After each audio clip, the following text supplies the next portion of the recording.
नमस्कार। रउआ देख रहल बानी नारायणी न्यूज। रउआ साथे हम बानी संदीप त्रिपाठी। बिहार राज्य जनवादी सांस्कृतिक मोर्चा विकल्प के संस्थापक यादव चंद्र आ बालेश्वर प्रसाद के स्मृति सभा भइल। दुनू आदमी के फोटो पर माला चढ़ावल गईल। सभा के उद्घाटन राज्य सचिव बैजू कुमार कैलन।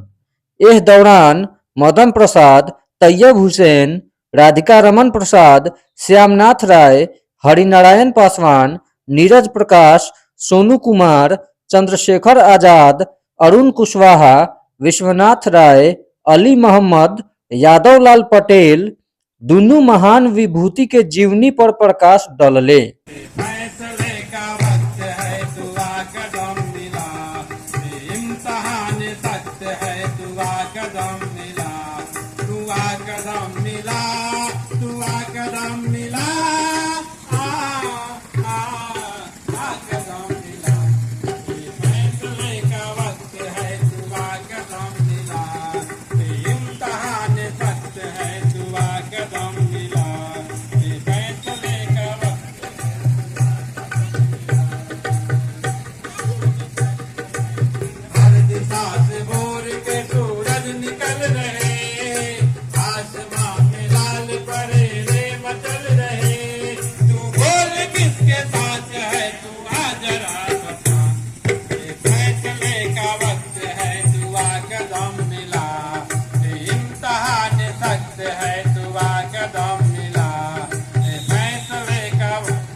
रउआ सभे नारायणी न्यूज के लाइक करी, सब्सक्राइब करी।